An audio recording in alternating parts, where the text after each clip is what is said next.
Good evening. My name is Lisa Hamilton, and as the session moderator, I would like to extend a warm welcome to our audience members. This evening, we'll be describing the collaboration between two organizations, Cure Violence Global and Parallel Networks, who have come together to apply public health approaches toward diagnosing and intervening on targeted violence in the Pacific Northwest region. In this panel, key members of the project team will discuss their approaches specific to this region and to violence prevention in general. Our speakers today, and I'm so excited for them, we have Karen Volker, who is Executive Vice President for Cure Violence Global and the Program Director leading this effort. Prior to joining Cure Violence, Ms. Volker spent 26 years at the U.S. Department of State as a member of the U.S. Foreign Service. We will also be hearing from Ryan Laree, who is an interventionist program specialist and part of the board of directors for Parallel Networks. He comes to violence prevention work as someone who was formerly radicalized into the Detroit branch of the neo-Nazi party and has now committed his life to helping others leave extremism. Daryl Davis will be our next speaker. He is a rock and roll race reconciliator for Parallel Networks.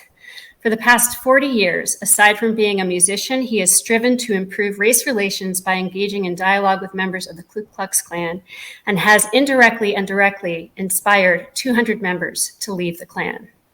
Our next speaker is psychiatrist Saskia Holstetter-Lipley, who delivered psychological first aid within the 2020 Portland protest movement. Dr. Lippy, who volunteers for Cure Violence and Parallel Networks, can help us to understand the context of violence in the Pacific Northwest region. Our final speaker will be Doctor of Social Work, Noelle Lipana, who is Regional Director with the Center for Prevention and Partnerships at the Department of Homeland Security. He can help us to understand why interventions like this one are so important.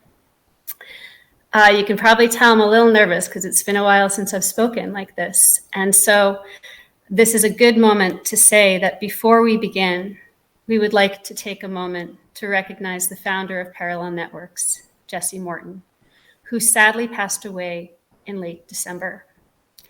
Jesse was once a prolific Al-Qaeda proselytizer and the recruiter in New York who eventually de-radicalized and spent the remainder of his life working to reverse the damage he had caused.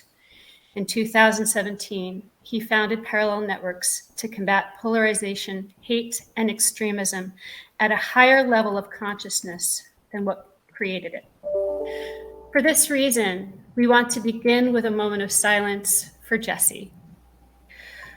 On this slide, you will see that his favorite quote by Holocaust survivor Viktor Frankl is asking us to take a pause.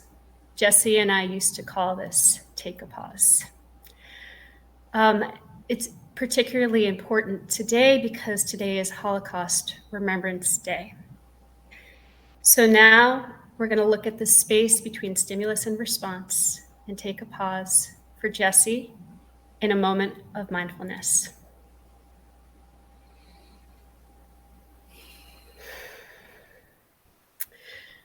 We know many in the peace-building community knew and loved Jesse, and some of you had just heard about him.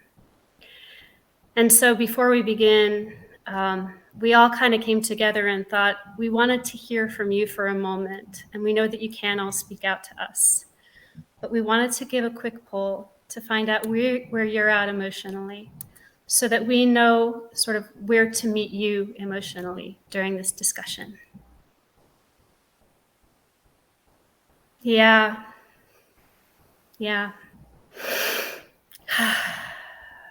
So we have a lot of happiness. We have some people that are just kind of in the middle, and we have some people that are really feeling this right now. And we welcome you all, and we feel your pain, and we thank you for being part of this. I would like to start us off right now by first welcoming Karen Volker to speak about this incredible intervention. Thank you so much. We can advance to the next slide. So we're very excited to be here. You'll have to forgive us if we're can get a little bit emotional. This idea of this panel was Jesse's idea. So we're just really honored to be able to present this thinking to you. this concept that we put together and that other people have come to believe in and support. It's an innovative approach to interrupting and stopping targeted violence in the Pacific Northwest. So what we're going to do today is just describe this approach to you and with some of the various members of the team, and then what are the underlying philosophies and theories that both the two main organizations have, Cure Violence Global and Parallel Networks, and then how we're applying that and adapting it in the Portland context. And then we hope that we will also stimulate a great discussion with a lot of questions. We can go ahead and go to the next slide. So Cure Violence Global is an international nonprofit organization. We've been around for over 20 years, and we have been, what we're mostly known for is interrupting and stopping community violence. We treat violence as a behavior that can be prevented and which acts or spreads like a contagious disease. So we can go to the next slide. We're not the only people who think this. There's a lot of studies that demonstrate the contagious nature of violence. It is contagious between types of violence, between individuals, and it could even be intergenerational. So we, at Cure Violence, the approach we take is the same approach that the World Health Organization uses to interrupt and stop the spread of a contagious disease. It has three main components: detect and interrupt, change the behavior of the highest risk, and change the norms. Now, each one of these we could take an hour to discuss, but very briefly, the first part is using credible messengers, people who are specifically credible with the people you're trying to reach. And it's in this part of it in particular that we really came to view the necessity, not just the desire, but the necessity to partner with an organization like Parallel Networks. So when you're trying to reach people who are doing violence or potentially doing violence, you need to reach them through people who have credibility with them and the ability to reach them with credibility and trust. And so different from a community violence program where we're maybe identifying people in the community, it's a very space or located, we needed to think about, well, how do we reach these people who are coming maybe from all over, but to do violence, but how do we reach them? And so this idea of partnering with Parallel Networks was what we came up with. That's our innovation, is partnering with this organization that has individuals, which you're going to hear about, who have credibility and trust with different types of groups. They have experience with the radicalization and de-radicalization process. And then we can bring our health approach to interrupting and stopping violence. And putting these two things together is something that Jesse and I dreamed up and got excited about and put together on paper with the help of especially Saskia and this group, who was very much involved with the drafting of the proposal. And then we're just grateful to be able to now expose you to this thinking and answer any questions and engage with you in a conversation about it. So the next slide, please. So violence, a lot of diseases are transmitted in different ways. For violence, people can be exposed to it. They can either be physically victims of violence, they could witness violence, right? So it's really understanding that this is having an impact on people's brains in different ways. And there's a lot of studies that show the impact that exposure to violence has, especially on children, but on everybody, right? And just understanding it in this way allows us to treat it differently, right? It opens up new possibilities. I mentioned a moment ago, the detect and interrupt is the first pillar. The second pillar of the approach, the Cure Violence Health approach, is to change the behaviors of the highest risk. So you're looking at people who are not yet doing violence and trying to address whatever their needs are, trying to change their thinking about the acceptability of doing violence, but also address their needs and connect them up with relevant services. So you're going to see how this comes together as you meet the other team members here. You're going to see how these pieces all fall together. So detect and interrupt, change the behavior of the highest risk. The third part is recognizing that in a context in which violence happens, it's often become normal or viewed as normal by that particular group in particular. So changing the norms, what people think is normal for addressing grievances, is an important part of the program. And so we've built these components into it and blended things that parallel networks already had in place with the way that Cure Violence thinks about these things. The last thing I'll say on this slide is that with the preventing targeted violence or violent extremism, we're looking at people who are maybe potentially joining groups. So it's not exactly the same as what the work that we've always done, but we've adapted it and applied it in this context. The next slide. So I've already really kind of walked you through what the approach is here, but it's detect and interrupt, change the behavior of the highest risk, and change the norms. And then all of these together can lead to reduced violence or fewer people starting groups. So I'm going to go ahead and let Ryan come in, and he can take it over from here and tell you about parallel networks. Good afternoon. Good afternoon, everybody. First, I would like to thank Alliance for Peace Building and the United States Institute of Peace for hosting PeaceCon at 10 this year, the 10th anniversary of this wonderful event. Parallel Networks was, created and founded by Jesse Morton and Mitch Sibler. Mitch Sibler being the, NYPD intelligence officer that actually was investigating Jesse while he was a jihadist. And after Jesse changed his life, the one thing that he had saw is that his story meant so much and could change so many people. And so when they created this organization, the one thing Jesse used to talk to me about is that, we're all imperfect people living in an imperfect world. But Jesse saw a beauty in that. And that's why he created this foundation, because he believed that formers played a major role in peace building and peacekeeping. And so much of what we're talking about tonight was Jesse's ideas that he brainstormed, for hours with a lot of us, and what he had created to what he thought would help society, and what I saw help society personally. It was initially thought that during the post 9/11 era, that radicalization to jihadism was centered on ideology. Eventually, researchers began to understand that other variables such as group belonging, identity, trauma, and socioeconomic factors were also a part of radicalization. However, these hubs don't necessarily map with population density, socioeconomic structures, or other variables. So we are finding that the reason for their existence is very complex. What we see happening in our society today is that violence is not just about political objectives, it's also about cultural and social objectives. It's being driven by underlying polarization, underlying differences in philosophy and perceptions of life. And so we just can't concentrate on terrorism alone. We have to look at the way terrorism is mutating. It's also about trauma. So the parallel net, basically what we formulated in writing the proposal when merging with Cure Violence Global in order to do this project is a parallel networks ecosystemic approach. Control, are we on this right slide here? Oh, can we go to the next slide? There we go. Ctrl+Alt+Delete is a hate. Hate is our paradigm for personal and collective change.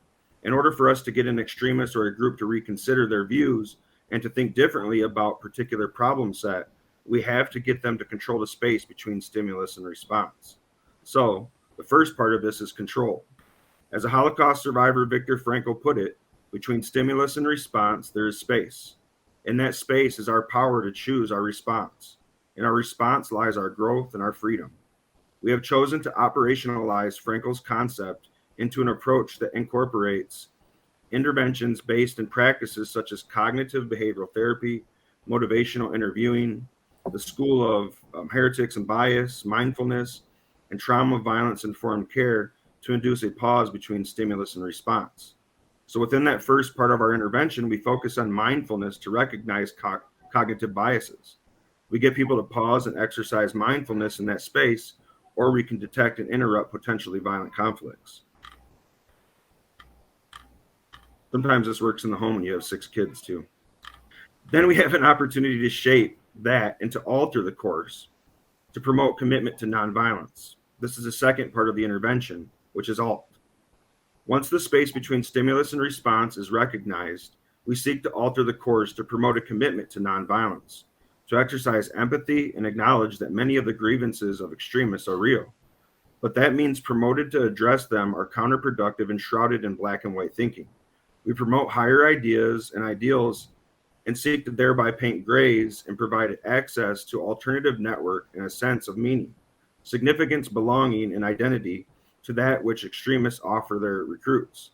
As Martin Luther King Jr. put it, darkness cannot drive out darkness, only light can do that. Hate cannot drive out hate, only love can do that. The third approach is the epidemiological model to delete hate. Delete hate as peaceful, less stressful existence and commitment to nonviolence is realized. This awareness that we are living in an age of a mutually reinforcing extremists is internalized. The recognition that we all have a role to play in combating division, hate, and extremism is made apparent. We can all work together to delete hate. With that being said, I have a question that I'd like to put out for everybody, and that is, out of the 278 individuals that we pulled out of extremist movements at Parallel Networks, what do you think the percentage is of those people that suffered from 4 or more adverse childhood experiences? Let me make sure I'm putting it up here. Yep. Oh, it's on there. Somebody's got it. Awesome. And so on the topic of trauma, I'd like to tell you guys a little bit more about what my story is personally, so you get an understanding of where this method works, how this actually works in real time. Quick drink here. So I was born and raised in Flint, Michigan, a town that's, if anybody knows anything about it, it's basically built off General Motors. Everything rolls off of what General Motors is doing, the service industry, everything around it. And Flint has definitely had its ups and downs over the years, especially when it comes to gang violence, depending on what the economy was looking like, all different types of things. So I was raised, my brother, my sister, and I, by my mother, who was a great woman, but she, struggled. She had to work 2 jobs to take care of the 3 of us. And most of the time she worked 3rd shift jobs. So doing that, she couldn't always provide us the right type of parenting. It wasn't that she wasn't a good parent. She tried her hardest. It was just that we didn't always have the right supervision there. And so being a rambunctious teenager and boy, I like to run the streets. I would take off and my mom would go to work and I'd find myself in trouble. Hanging out with gangs, at an early age. Now I'm going to step back a little bit and talk to you about between my ages of 3 to 5. I was sexually molested by an uncle of mine. And, I can still remember a lot of that moment. There's certain things that I think I definitely, shoved way down, but it has affected me through my life. And so that takes you into where, becoming a teenager and why some of the things I started to do with getting in trouble and violence and things like that became kind of a normal thing. And so when I found myself hanging out with these groups, I eventually committed some crimes, and I was actually sent to a boys' school in Glen Mills, Pennsylvania. The school is called Glen Mills Schools. And while I was at school there, they're a great school. They really are when it comes to teaching self-discipline and, how to take that into the real world. But we're all boys that are there locked up for some reason, some crime we committed. And so there is some violence. And, you had to fight through that. You also had to fight through the trauma of not being able to see your family while you were there. So for 2.5 years of my juvenile life, I didn't get to see one family member. To be honest with you, at the time, I didn't even want those family members to come down because I was afraid that if I saw them, I would want to leave and it would hurt too much. So right out of Glen Mills, I didn't want to go back home. I was afraid that I would jump right back into the same trouble again. And so I joined the U.S. Army. So once again, I'm thrust into a position that's teaching me, infantry. This is what you have to do to kill. This is what you have to do to survive. And so more trauma added on to all of that. After leaving the Army, I came back to good old Flint, Michigan. And, there was no jobs. We were talking about the 2008 housing crash that was going on. GM was actually buying a lot of guys' jobs out and sending them off to Florida for landscaping positions. And that same uncle that had molested me approached me, and he had just got out of prison where he was actually part of the Aryan Brotherhood, and asked me if, how I was doing, what was going on. And of course, I expressed to him that I'm hurting. I had no money. I didn't know what to do. I couldn't find a job. And so he said he had an idea for me. He wanted to introduce me to some guys that he had met, some while he was in prison, some that he already knew out on the streets, and that he thought that they maybe had a good way of us making some money. And so to me at the time, anything for easy money was a draw to me. And so he said he was going to take me over to introduce me to some guys, to some skinheads.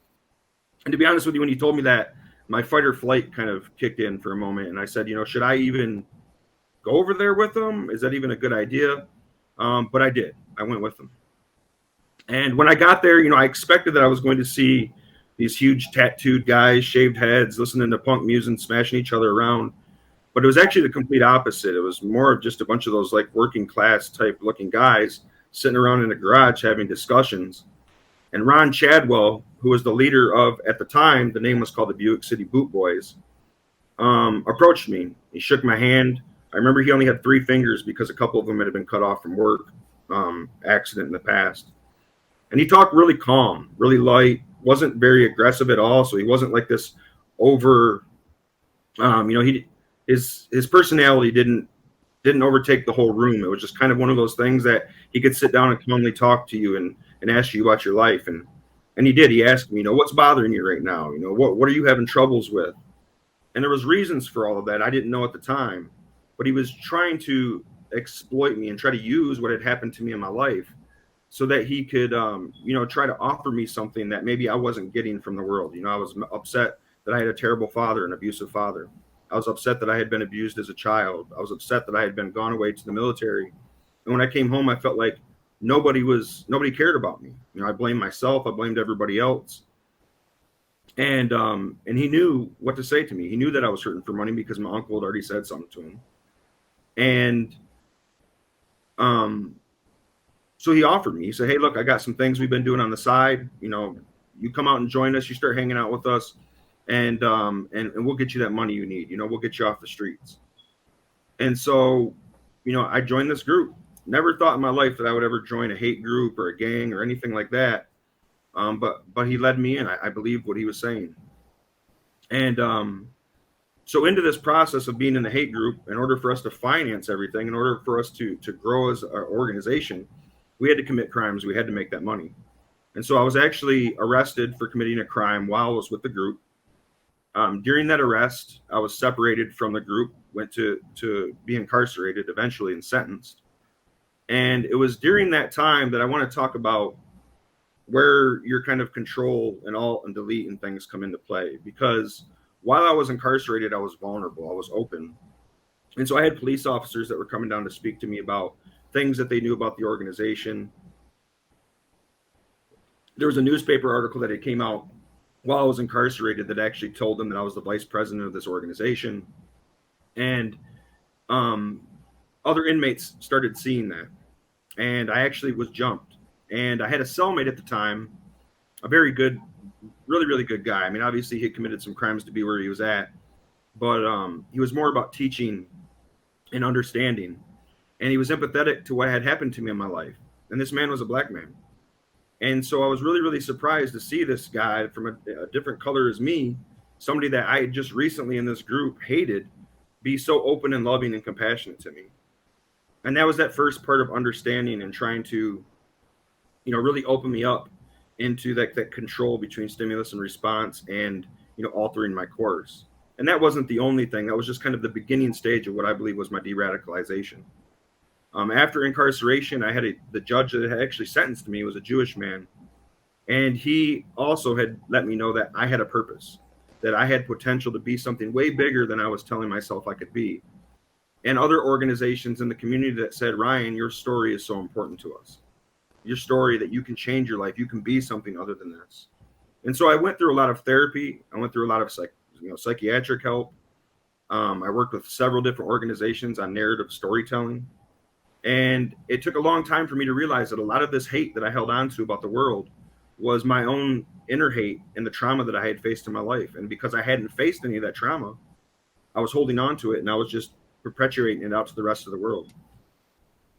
Eventually, I got into doing intervention work, and I did that for about the past 10 years on my own, until a couple years ago when Jesse Morton got a hold of me after he saw a newspaper article. And Jesse said, "Hey, man, what are you doing right now with all of this?"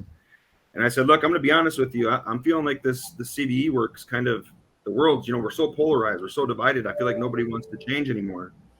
And Jesse said, "No, that's not the case. We can help people, and you still do have that purpose and meaning."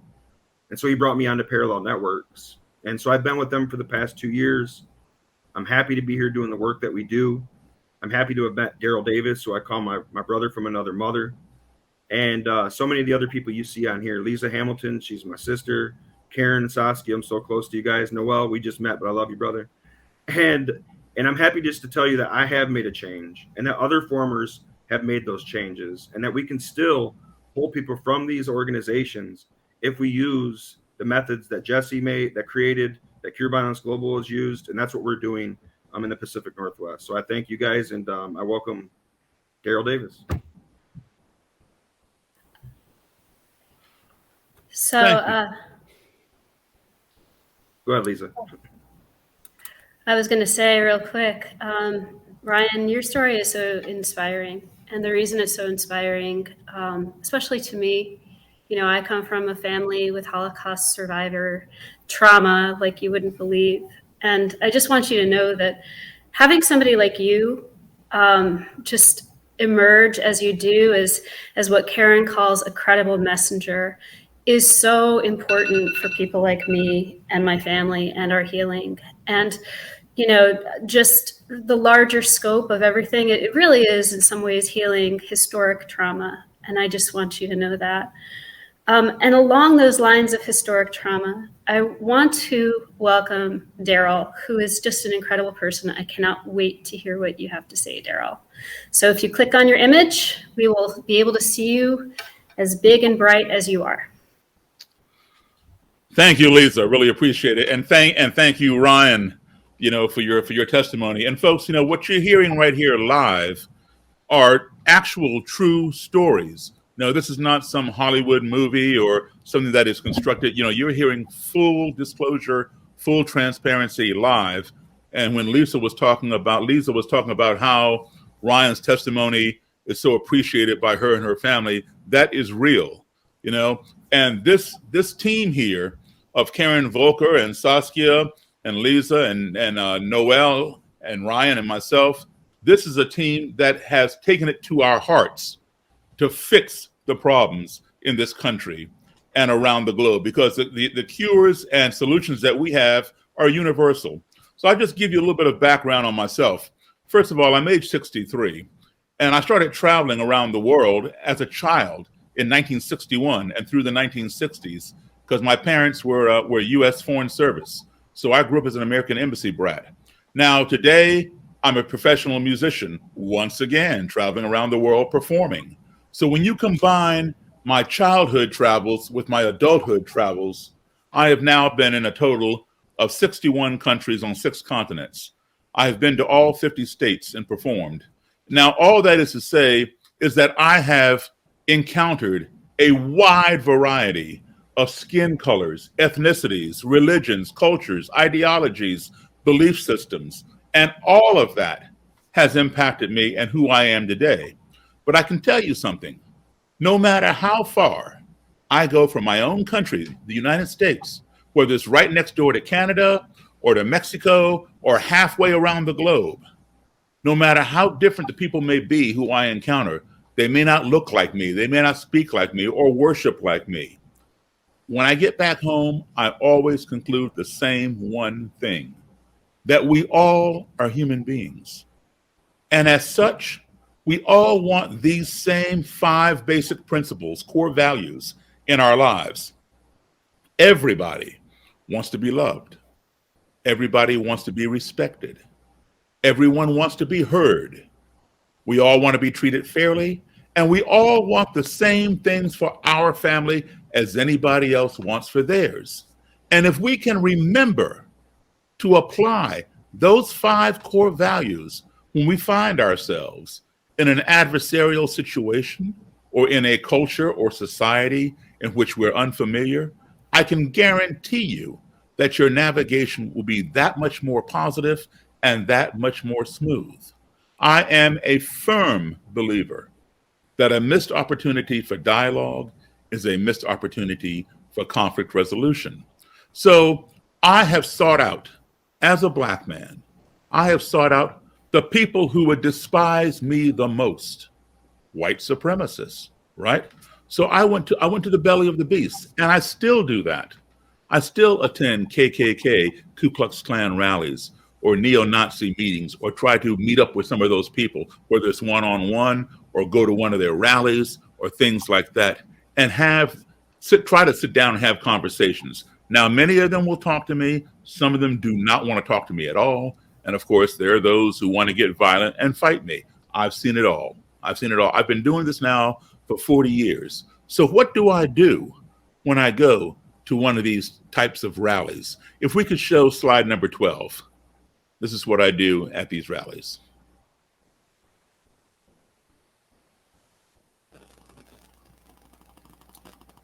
Well, while she was looking at it, some people are very curious about me while I'm at the rally, and they come up and talk to me. Others don't understand why I would even come to a rally ground.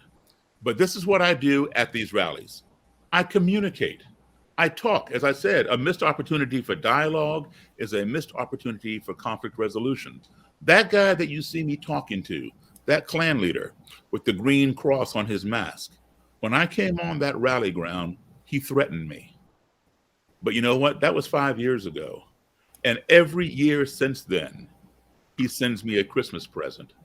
And he no longer believes in those principles that he held that got him to wear that robe and that hood.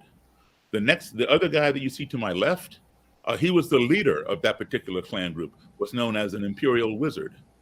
And he and I were becoming fast friends. He was murdered. If he had been in the group maybe another year, he would have left because of our friendship, because he was beginning to see the light.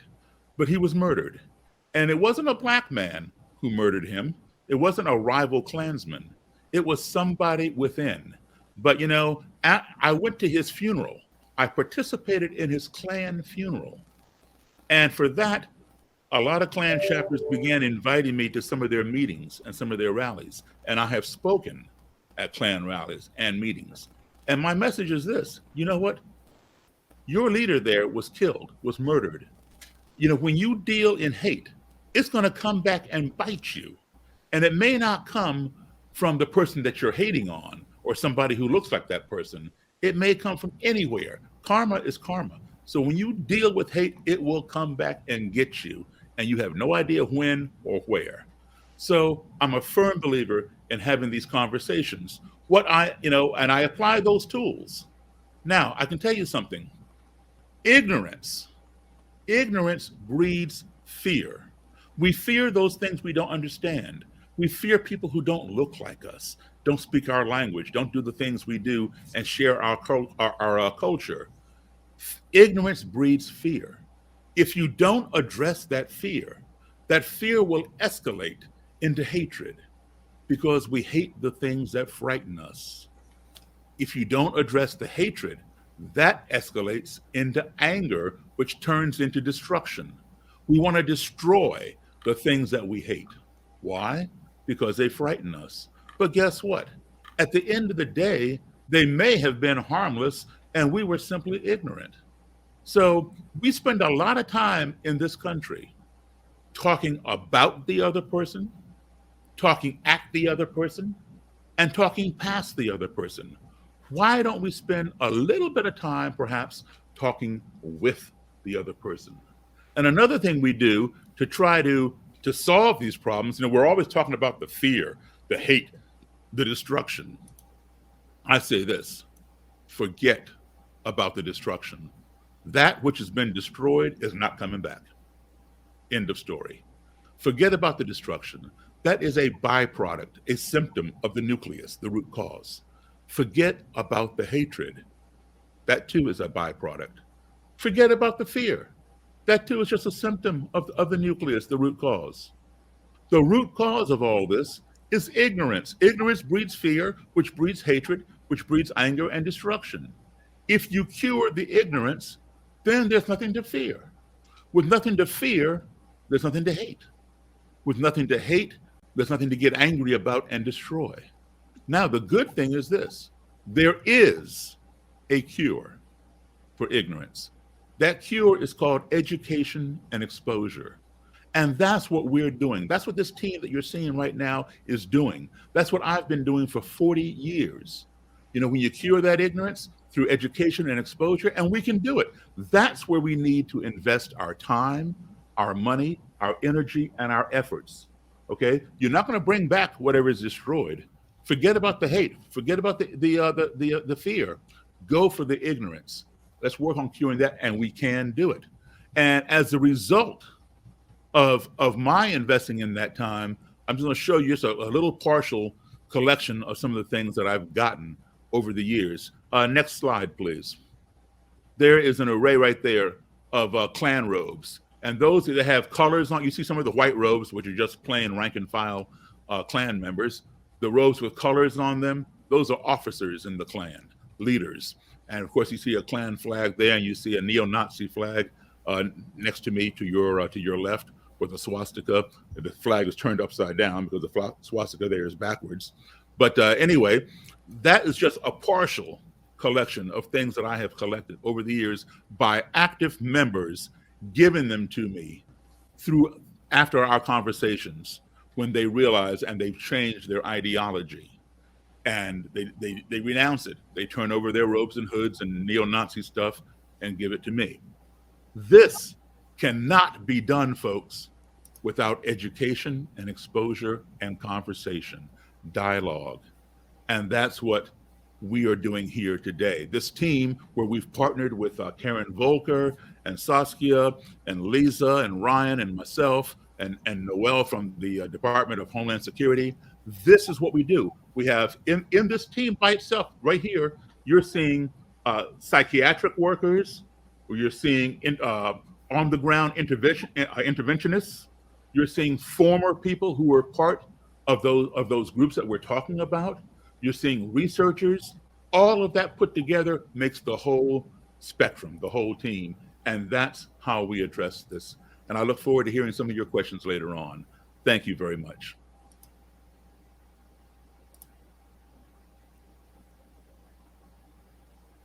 Daryl, you're always just so unbelievably inspiring. I like to think of you as a warrior for peace, which is hilarious, but absolutely. Saskia, we cannot wait to hear more about this context that you've been working in and what you've learned from it. Thank you so much, Lisa. As Lisa mentioned, I'm a psychiatrist in private practice in downtown Portland, and really got involved with this project in November of 2020 in the lead up to the election through democracy activism and an organization called Hold the Line. A professor of conflict resolution at Portland State University introduced me to Karen Volker, and I had joined the Trust Network at that point, which is where I then met Jesse Morton and Karen and brought Parallel Networks and CVG together. One of my involvements in the Portland protest movement was trying to deliver something. Can we go to the next slide, please? Was a disaster technique called psychological first aid. And just to put this in the context of the Pacific Northwest, Oregon has a very unique history. We were founded in 1859 as a white-only state. And to this day, Portland is the least diverse city in the United States of America. We are 76% white. And there are many white supremacist organizations that claim the Pacific Northwest as a type of Aryan homeland. What this has led to in Portland's history is some significant violence. In 1988, we had a very publicized hate crime, a murder of in 1988 of an Ethiopian immigrant in Southeast Portland. Also in the 80s, we had a group called The Order that had a very high profile shootout in the streets of downtown Portland. And today we have very large numbers of militia groups in Oregon, notably the Three Percenters and the Oath Keepers. The January 6th insurrection had a large percent coming from the Pacific Northwest. And then in Oregon, and this was part of what I was involved with the Trust Network, we had our own attempt at insurrection prior to January 6th on December 21st, where a far right group was able to successfully get onto the floor of the Oregon legislature. There's currently armed conflict on all sides of the political spectrum. And it's really put Portland on the national and international radar. And one thing that Jesse talked a lot about in the Portland context is how this is really leading to a radicalization hub, that this narrative, groups are now traveling into Portland in order to sort of spotlight their narratives. So part of my involvement and, Jesse's vision for my role in the project is that, of course, this history is very dramatic, but it's also very traumatic. And it really positions us as a team, having someone like me in mental health directly embedded into the team to really be an innovation. And along with, our Portland team, which includes a professor of sociology who studies hate groups. It includes an international lawyer who's working on a faith-based coalition. We really, truly are an interdisciplinary team. Next slide, please. So in the field, when I was delivering psychological first aid, this is a disaster technique that was started in the 1980s by a psychologist named Dr. George Everly, who's still with Johns Hopkins University. And psychological first aid, one of the advantages is that it doesn't need to be administered by professionals. You can train volunteers, and that's part of what I did, was to assemble a team of 9 volunteers to try and do this. But what I'm showing you here is called the disaster response curve. It's actually a riff on that. This is we're calling this the collective trauma response, because really that's what we're seeing in Portland right now, is that the amount of trauma that Portland has experienced over the last 2 years has led to really a collective trauma response. And if you think about COVID-19 as kind of the beginning of the sudden impact, there's really 4 phases to disaster response. The first being the heroic phase, which many physicians on the front line of COVID really can attest to, that in that heroic phase, you really rise beyond what you think you're capable of.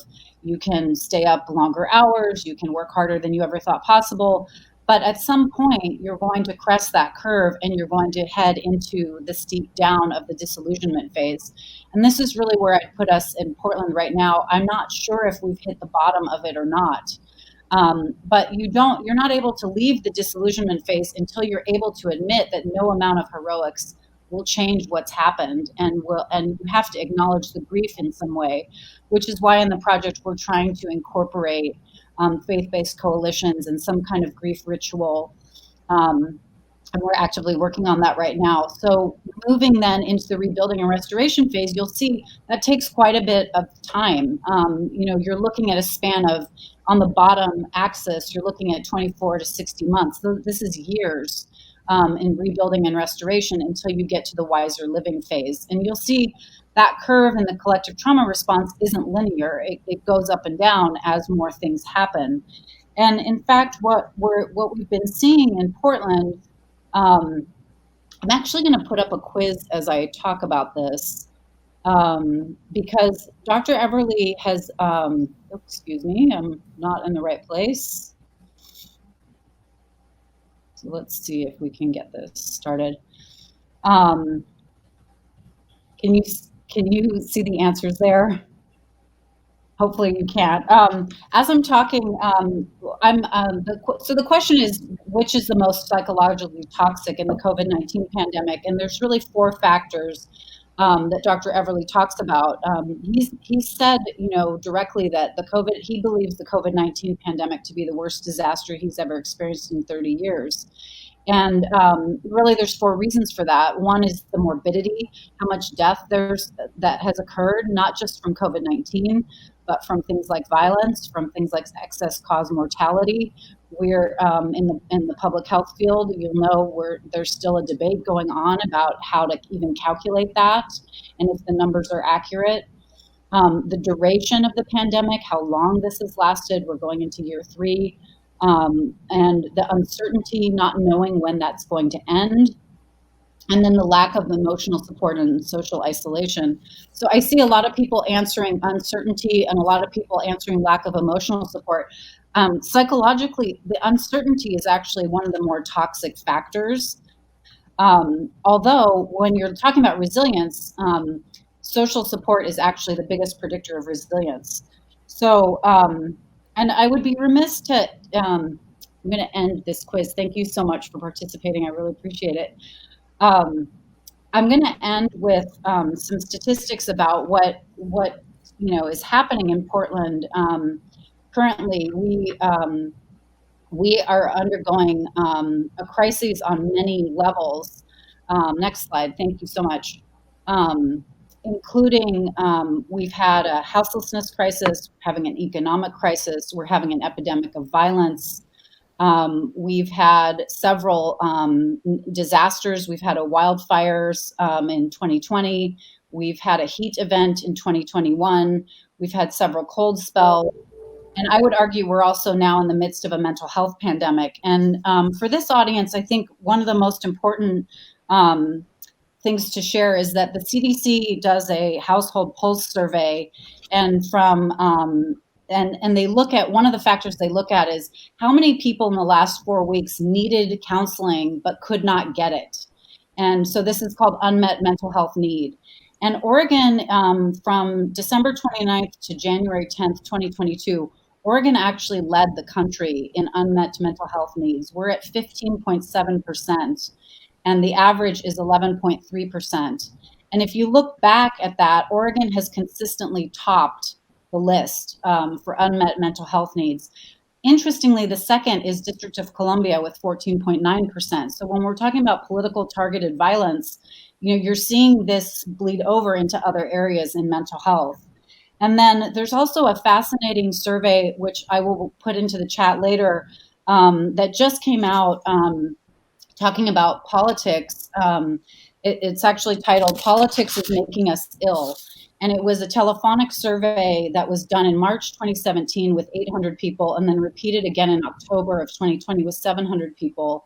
And 40% of Americans in 2020 listed politics as a major stressor in their life. And this is the shocking statistic to me as a psychiatrist. 5% had actually contemplated suicide due to the political situation. And so one of the things that I think is so unique about this approach is having someone like me work with someone like Ryan and with Karen to really think about how can we build a whole of society approach that really addresses violence at a larger level. And I'm really, it's a very challenging situation in Portland right now, but I'm really excited to tackle the problem with this team. Thanks so much. I'm going to hand it back to Karen, who's going to talk about the combined approach. Great. Thank you so much, Saskia.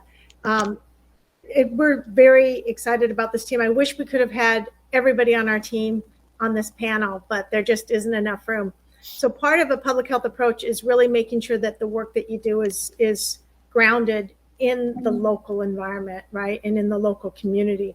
And so finding local partners like Saskia was a critical part of our design of the program.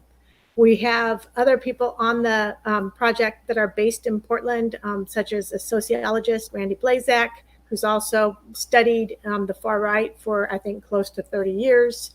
And we have like 3 or 4 other people who are in different segments of the society in Portland who are helping to inform the work that we're doing there on the ground.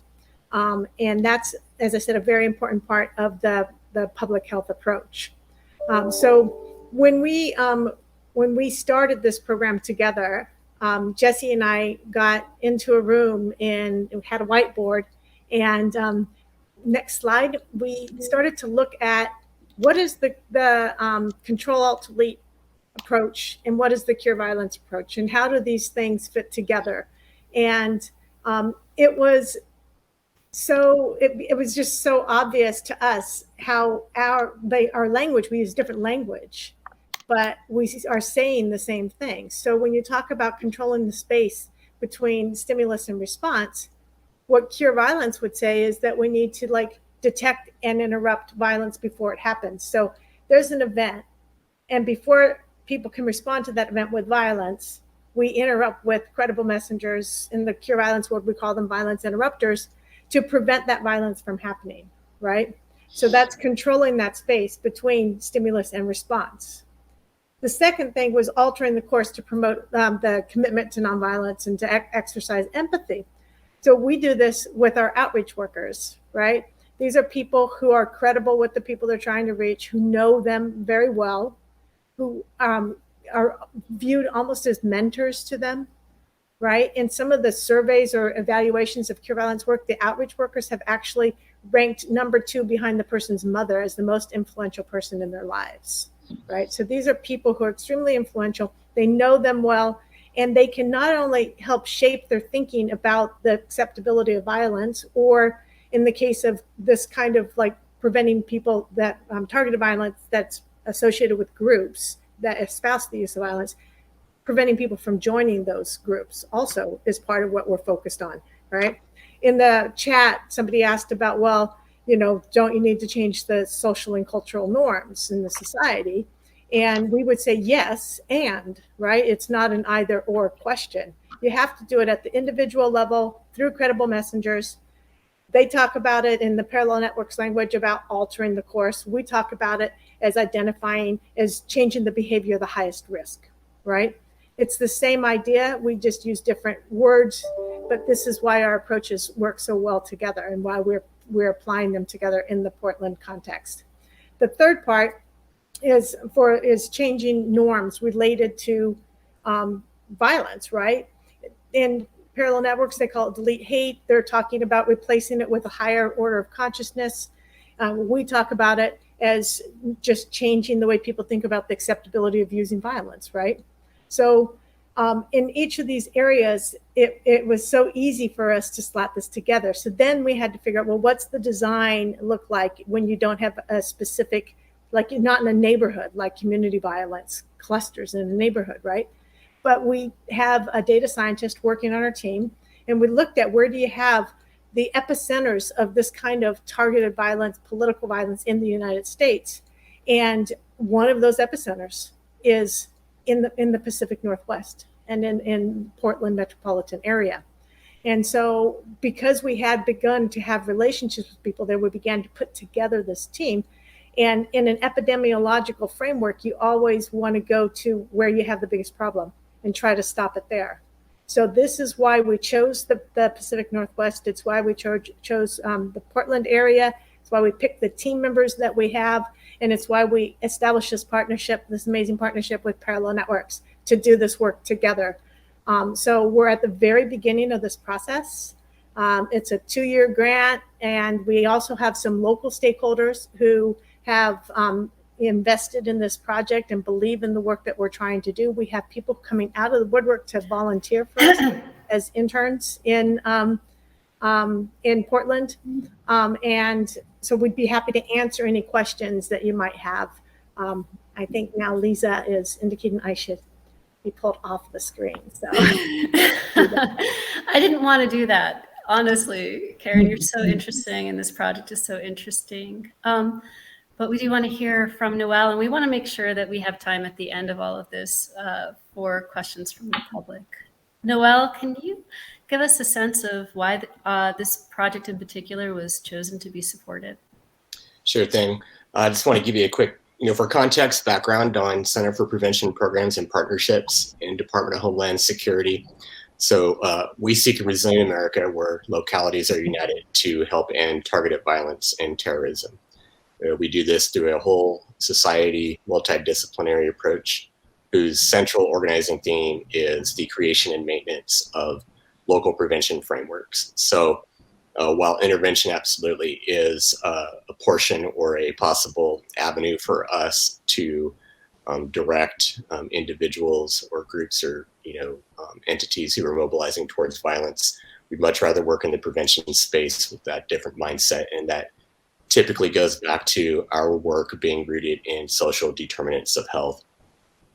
So we accomplish that through our lines of effort, which are policy and research, prevention education, strategic engagement, field operations, which is where I happen to be seated, and then grants and innovation, which is the nexus to Cure Violence Global and Parallel Networks. So We chose this or awarded the grant for this organization for a number of reasons, not the least of which is they applied through the innovation portion. Other grantees applied and were awarded through the promising practices.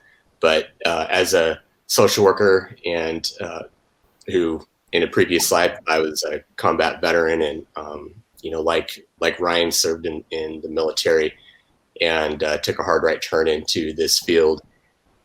So I was trained as a social worker to think in terms of social innovation, and I really appreciate, and our office appreciates, the attempt to unseat the norm. I was taught by Jeff Leitner and Andrew Benedict Nelson, who said that subverting the norm is more important than the actual solution to a problem. So no matter how good a solution or program or policy is to address a problem or intervene, it's not going to be sustainable unless you subvert the norm that holds that problem in place, which is very much what Pure Violence Global and Parallel Networks is out to do. So interrupting that violence as a norm, the context and the environment in which that contagion of violence spreads, very essential. It has a technological component. And for us, it's a true local prevention framework. So we have access points for providing technical assistance, education, and financial assistance that we believe will serve as a template or exemplar for other groups throughout the nation. It elevates and promotes public discourse, that through credible messengers like Ryan, like Daryl, that's essential to this experiment that we call democracy and that aims us towards our shared humanity. When I look at it, if you ask Noel about it and not the official CP3 response, I believe it's a heart-led, evidence-based program. So you heard our previous experts talk about what some of you may have heard is like epigenetics, the effects of intergenerational or historical trauma occurring between individuals in underserved, oppressed, or marginalized groups. But we also know through the science of neuroplasticity and epigenetics that we can take that in the opposite and better direction. So healing soul wounds like moral injury and moral trauma, healing, actual trauma, this intergenerational trauma through people like Ryan, through Daryl, with the help of the experts on this panel, is incredibly inspiring, and that's what we aim for. And finally, we just appreciate that they go into the gray space. This is not an easy problem, and this is definitely an organization that, again, is heart-led, evidence-based, and has good purpose, intent, and the faculties to contend in that gray space and show us active and creative ways to address conflict.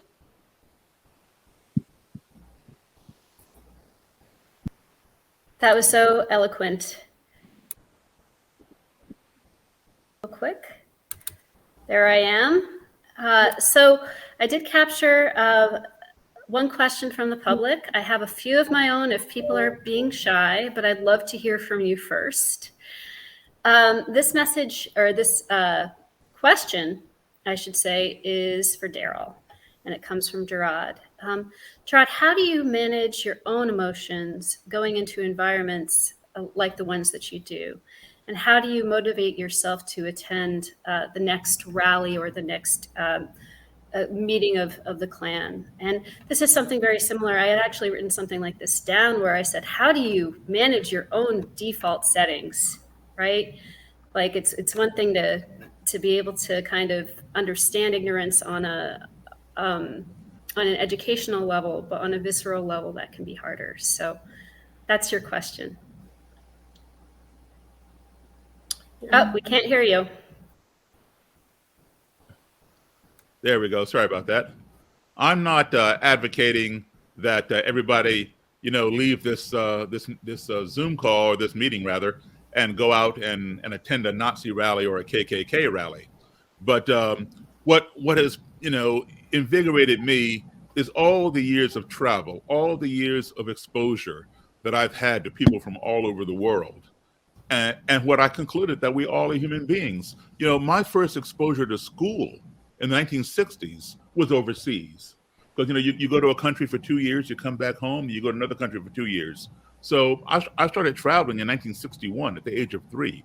So I did kindergarten, first grade, third grade, fifth grade, seventh grade.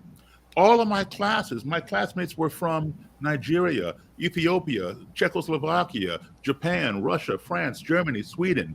Anybody who had an embassy in those countries, all of their kids went to the same school. To me, that was the norm, but when I would come back home, I would either be in all black schools or black and white schools, meaning the still segregated or the newly integrated. We didn't have that amount of diversity in this country like we do today, or like I had overseas. So when I was going to school overseas, I was literally living about 10 years ahead of my time, because that multicultural scenario had yet to come to this country.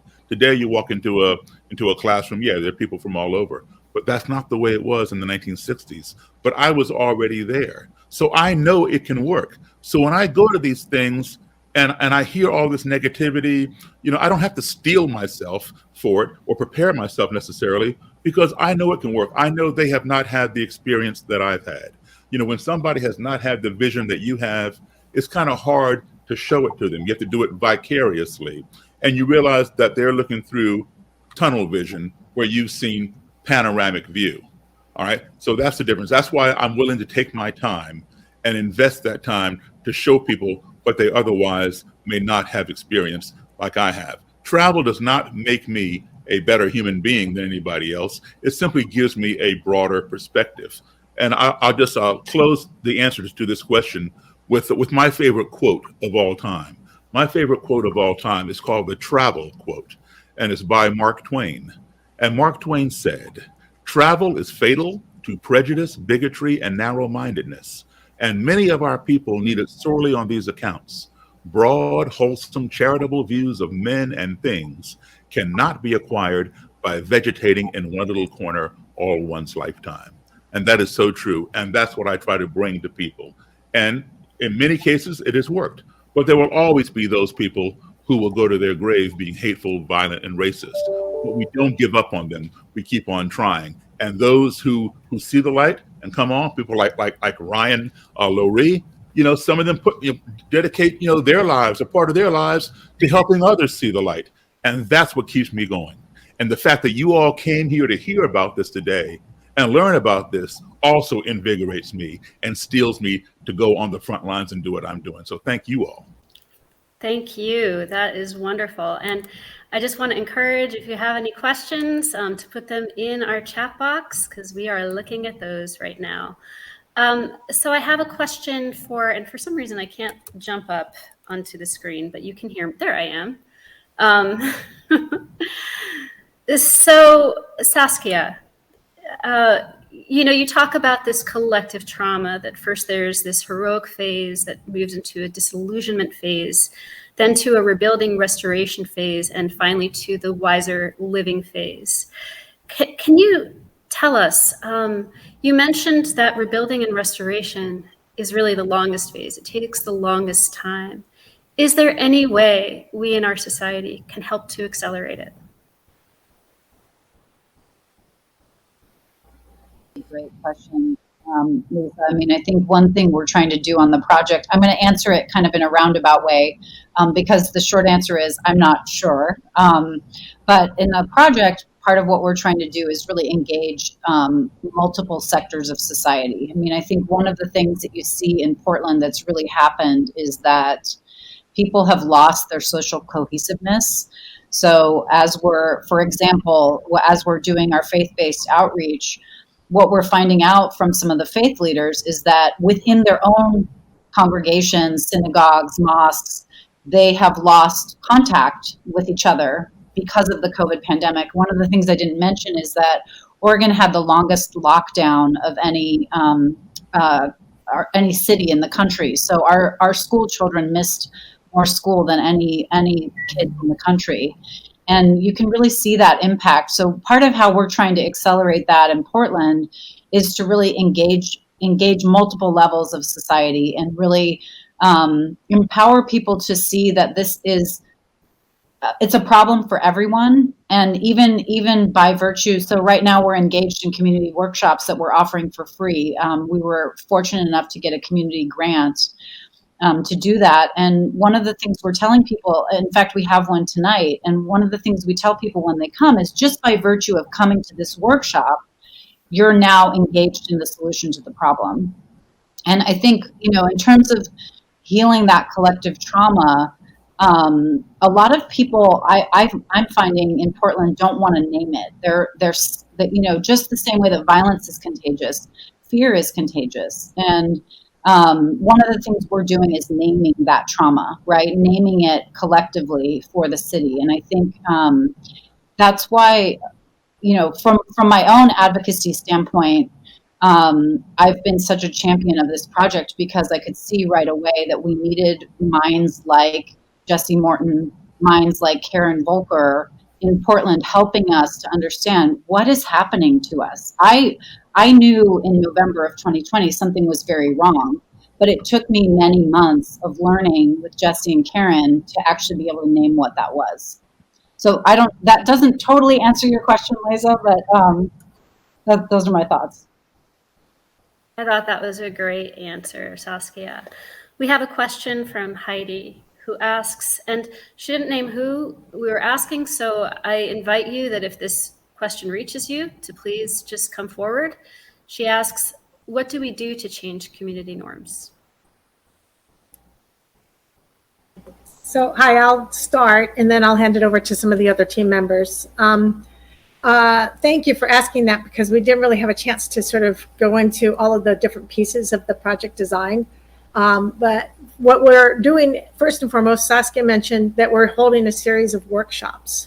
So we're trying to help people see that there is something that can be done. There's a sense of hopelessness right now in Portland, which is often the case in these places where you have really high levels of violence and that places that have been traumatized. And so just creating these workshops and these platforms where people can come together and listen to our approach, but also ask their questions and begin to believe that maybe there is something you can do about it is one of the things we're doing. We're doing a series of workshops. The second in the series is actually focused on bystander intervention, but adapted and applied to this context in Portland, right? So helping people understand what are the various ways that you can do bystander intervention. How can you apply it in the context of targeted violence or people who are wanting to join groups that espouse the use of violence? Like, how is that different, right? And helping them, again, engage with each other and feel more empowered to do something about this. And then we're going to have a third workshop that's really bringing Daryl and Ryan and to actually physically to Portland to talk about their experiences and engage with them. And at those workshops, in addition to telling their stories and answering questions, we're going to be handing out public education materials that Parallel Networks has developed for other projects, and they will help to continue to spread to the telling of the story.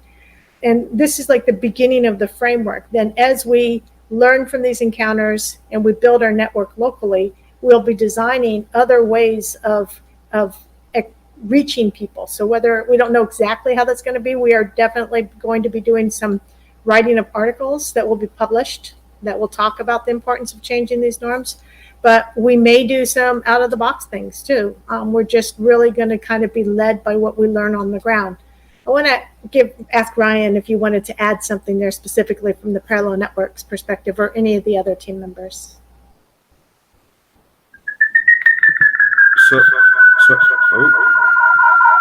Feedback. I don't know where that was coming from. Am I still up with the, okay.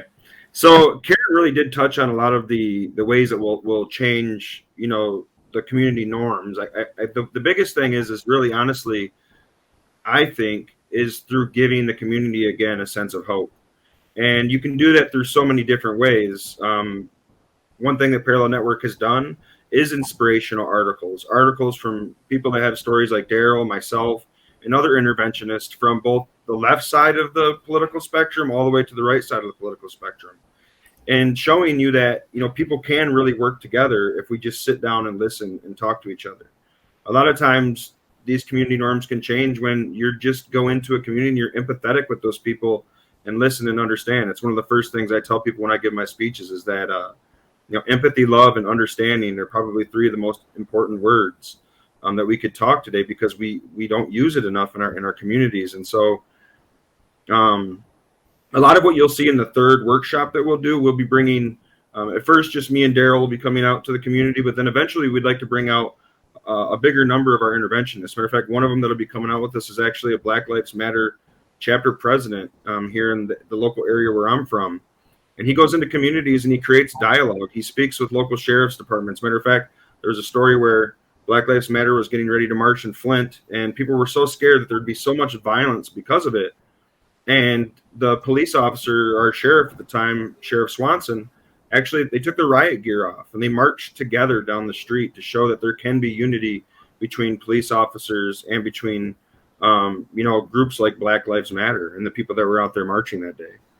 I think it's important to create that hope and show people that it is possible to happen. I know this personally, coming from a city, being born and raised in a city like Flint, Michigan, we have lost our hope here, much like the people of Portland have. We had the water crisis where it really just drove the public into not trusting the government at all. I mean, there's government officials that are literally on trial right now for poisoning the people of the city of Flint. And so it's really been based on that trauma form of therapy and rebuilding that hope and trust in the community that, look, there are people here that care. There are people here that believe in you as people and that you do have a purpose. And it's reigniting that again. So like Karen said, multiple trainings that we're doing right now, that we have people come into these workshops, teach the bystanders that, you don't just have to sit there. You don't have to be the silent majority. You can actually speak up and do something. We teach them the proper ways of doing this. Through much of the material, the magazines and educational material, like Daryl said, ignorance is one of the worst things here. And it's really the root problem to it all. So if we can educate and teach, we can lift people up past that ignorance. And like Karen said too, we really honestly, as this project goes on and we get to know where these clusters are and where some of this trouble is coming from, and we have these positive mediators that we've trained, they'll be able to go in and see what are the needs here. And that's some of the stuff that we're doing with some of these side projects too, through other organizations that have helped to fund us, is, are there other projects that we can start to help lift people up? I mean, there's so many different routes to doing this. But like, we're in the beginning phase of some of those trainings right now. The next training comes up, I believe, in the mid-February. And I'm looking forward to coming out to Portland here in the beginning of March. So. Great. Thank you. Thank you so much. And you kind of described a little bit of the next question, which was the project using arts, media, or public communication to shift these norms. Is there anything else that you'd like to add to that particular question, Ryan or Karen?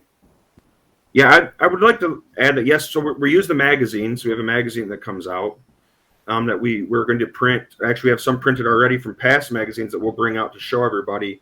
And then as time goes on, as we learn more in the community, we'll have more people write articles, inspiring stories, things that are going on in the community.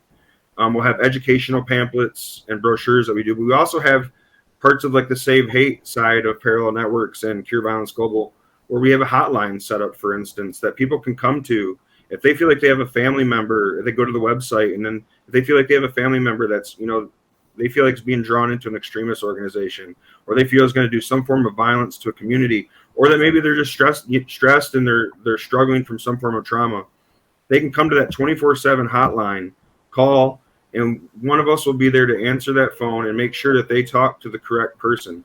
That's why it takes such a multidisciplinary team here, because there's so many different sides to this of what's going on there on the ground. And so I think that's important to touch on, is that hotline is huge for us. So, if you get a chance to go to the website, definitely check that out. And if you are in the Portland area or know of anybody in the Portland area and you feel like you need to speak to somebody about what's going on, then call that number. Great. So Adam has an interesting question, and I hope I'm getting this right, Adam. Oh, I'm sorry, Karen, did I just trump in? Were you about to say just something add really one more important? thing on the last Okay, question. please do. Yeah, no, so we would love to do more and meet these people where they are. And so a few people in our initial conversations have mentioned the importance of working with music and the arts. And so when Daryl and Ryan come to Portland, and I'll be there as well in March, we're going to use that opportunity to meet with some of these arts groups and explore with them what we could do together, right? We don't have this built into the project at this point, the funding for it, but it is something that we think is important, and we are determined to keep adding resources to this project to try to help us do all the things that we know we need to do. So I just wanted to jump in and say that. Great. That's fantastic. And, one thing that Adam asked was, he said another approach that has worked elsewhere is collective action to solve local problems unrelated directly to the issue of violence. And I guess the question that I'm gathering from that is, are there intervention frameworks that move beyond violence in what you guys are doing that are focusing on other parts of social upheaval or problems? And take that, because I know they're friends of Jesse on this presentation, and one of the geniuses of Jesse is that he could think so broadly about problems. And one of the last grants that he wrote in Portland was for the Oregon Community Foundation. We're actually doing a pilot project with the houseless. And currently, Ryan and I are collaborating on that, and currently in a needs assessment phase where I'm interviewing 100 houseless individuals, and then we're going to be taking that into a 9-month curriculum where we combine that with feeding the houseless and some of the shift hate help messaging. So, but it's an example of just the brilliance of Jesse Morton, and he was very quick to realize the situation in Portland was, needed a really broad context, and was able to secure that funding, right out of the gates. Great. Thank you so much. And yes, he was absolutely brilliant. Okay, Ryan, I have a question for you, which is, and this is something that I think about a lot. It's something that's on my mind a lot. Because from my background, just coming from a Holocaust survivor family, it's a no-brainer that we're so excited when somebody chooses to de-radicalize, right? And, we're so excited, like, my stepfather, who came straight out of Eastern Europe, when he heard about you and about the organization, he was so pleased. But what I've realized is that sometimes people are not so pleased. There's a lot of trust that needs to be built back in, and a lot of stigma attached to people that choose to leave these movements. There's just fear of them and basic distrust. So I was going to ask you, have you encountered that in your own life? And if so, has it created a challenge for you to be a credible messenger? And if so, what do we need to ask of society for people like you that will allow you sort of smoother entry back into the realm of peace building? So yeah, I definitely have encountered this. I still encounter it to this day, almost 20 years after de-radicalizing. In some ways, I try to use it as a motivator. One of the things that I believe is that in life, you could say words all day long. We could sit here and speak to you all day long and tell you I've changed and tell you I changed. But one of the things that I've tried to do is to prove by action. I take action in my community. I involve myself in my community. I work with several different community organizations, national organizations, international organizations, and continue to, walk the path of righteousness. I had an indigenous man come to me while I was out at Standing Rock. And one of the conversations that we had around the sacred fire was about my past life and the things that I've went through, and how hard it is for indigenous, men and women to believe anything that a white man says. And they said that they truly felt it from my heart. They knew some of my story. They knew some of the things that I had already done with the indigenous community. And he pulled me to the side and he said, listen, I want to tell you something, Ryan. He said, if you continue to always walk that path of righteousness, nobody could ever knock you off that path. If you swerve from it, you do something else, you'll fall down. But if you continue to walk that path of righteousness, nothing can knock you off that path. And so that's what I've tried to do throughout my life. Now, like Daryl said, there are some people that will never leave hate behind. It's passed down, and sometimes they just don't want to leave and they'll take it to their graves. And there's some people that are also on the other side of that, to where they don't believe that anybody that had believed in a hate group or had any of that type of rhetoric ever in their life could ever really actually change. And I'm a story to tell you that by action and what I'm here doing to talk to you guys about in the organizations that I'm working with, that's just not true. It's not to say that everybody is going to change, because not every single person is going to. But by showing people that empathy and understanding, that's why it's so important, that love. With me, I never believed that anybody could actually love me. I didn't believe in myself. And when I had community members and people come to me and tell me that, Ryan, your story is important. You can change lives, Ryan. You have a purpose. Every single one of us has a purpose in this world. That really made me open my eyes up to a whole world that I've been so narrow-minded in.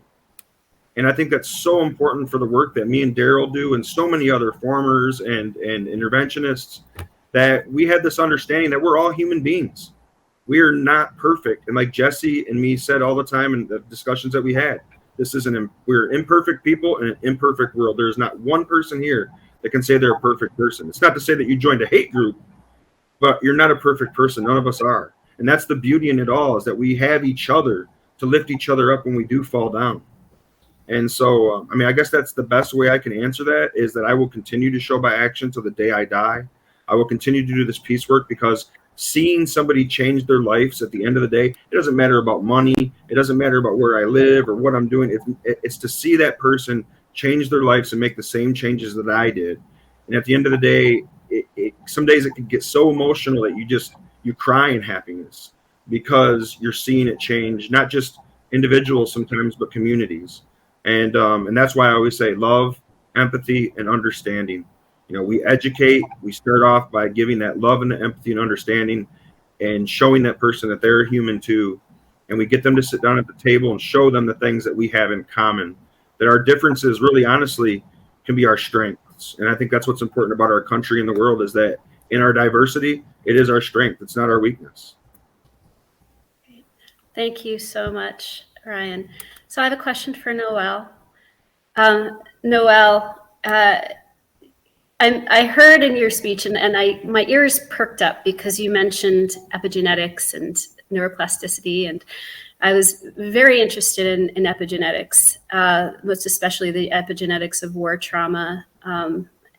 And it led me to kind of wonder about DHS and how DHS has been evolving and changing to embrace new intervention tactics and new research. I was wondering if you could tell us a little bit about that. How is DHS changing?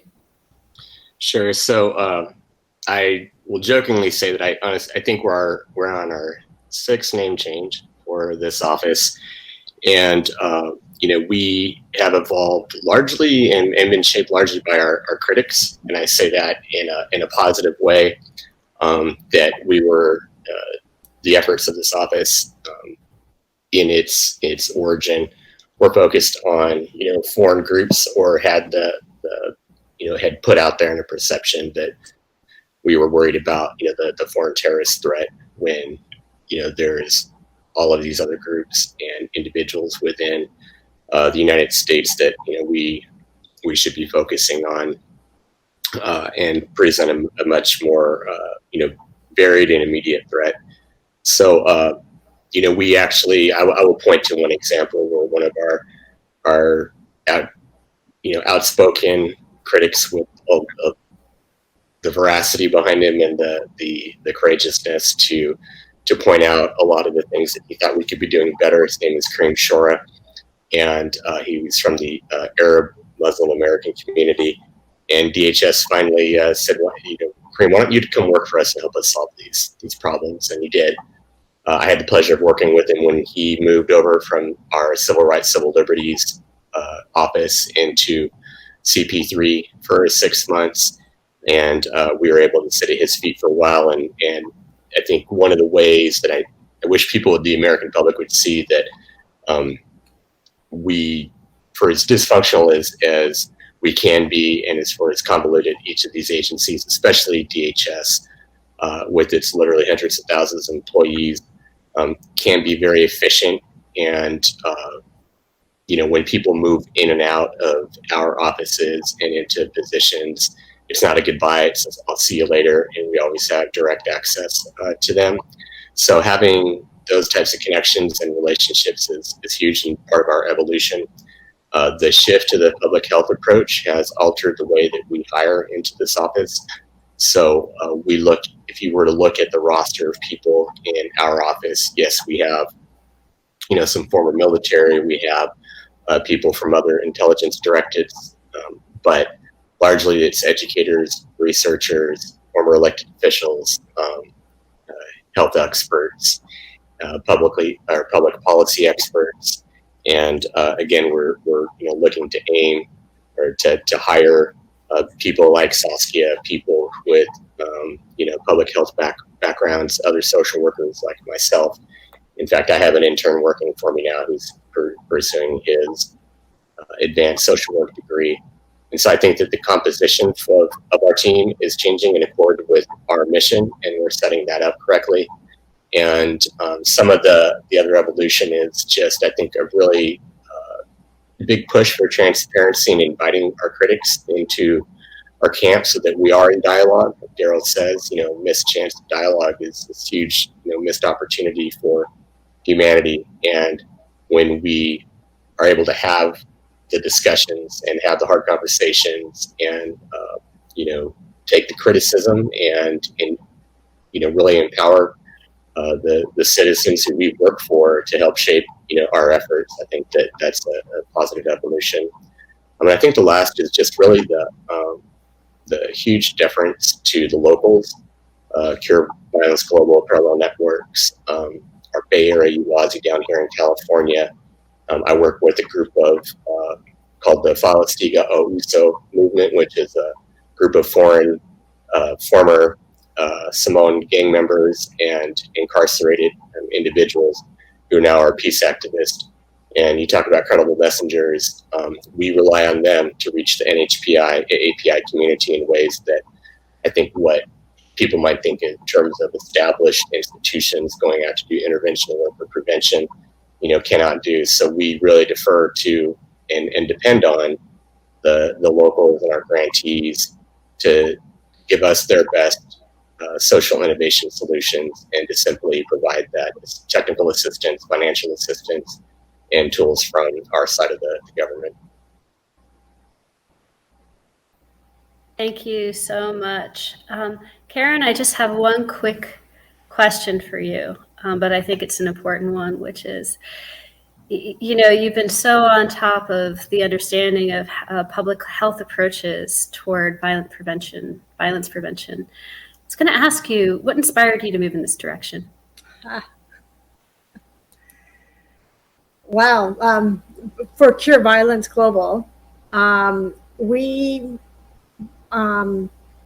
were looking at this about 15 months ago, maybe a little bit longer ago, when there was increasing tensions around the elections. And that's actually how I met Saskia and how I met Jesse, was we were both involved in the same program that was trying to get ahead of the violence and prevent violence around the elections.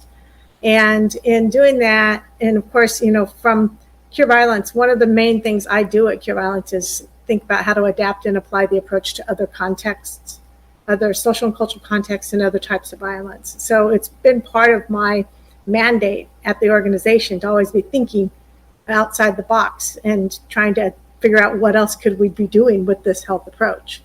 And so in working with the Carter Center and others on that election-related violence program last fall, we became very aware of this hub of violence and people joining violent extremist groups in the Pacific Northwest, and really just felt like it was something that we needed to be looking at and trying to do something about. And like I said at the very beginning, one of the most important things is to recognize that violence can be prevented and that you don't have to just accept it, that you can do something about it. And so with that belief, we started to take on the Pacific Northwest and Portland and figure out what can we do about it. And that's kind of how we got to where we are today and the opportunity to work with this amazing group of people. Thank you so much. And I believe we're just at 6:29, so we just have 1 minute left, everyone. It's been such a pleasure presenting to our audience. It's been such an incredible experience for me personally to listen to you all and all of your passion, all of your interest. Does anyone have any last words in the next minute?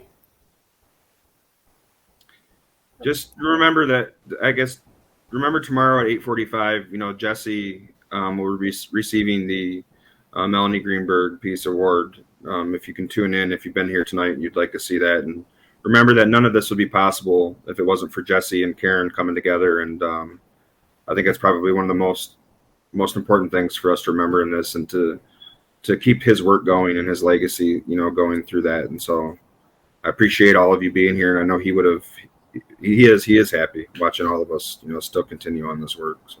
Mm-hmm. And I was just going to thank the Alliance for Peace Building for giving us this opportunity to present and to be here together with you guys today. So hats off to you guys for all the great work that you do. Hey, after everybody leaves, can we take a picture together again like we did last year? Do you know we need to figure that out. Do you know how to do that, Lisa? Do you know how to do it? I don't know how to do it. I'll take a screen print of you guys right there now. You go. We all got to smile together. How do you bring it up? Like, can you pull it up to where we're all 6 of our faces are there together like we did last year? Megan would you have to probably go know how to down. do that. There we go. There you go. I had it. Maybe close the chat before you do that. Everyone's in the room. Hi guys. Bye. All right. Great. I think I got it. Wait, was I looking at the camera? Yeah, let us smile because Karen's face looks like she's stuck. We'll try again. Okay, on the count of 3. Hold on, wait. Is Karen's face showing right? No, Karen's not stuck. She looks she's beautiful. stuck in mine, so it's good. She's stuck in mine. If she's not on yours, and take the picture. Okay, so on the count of 3. 1, 2, 3.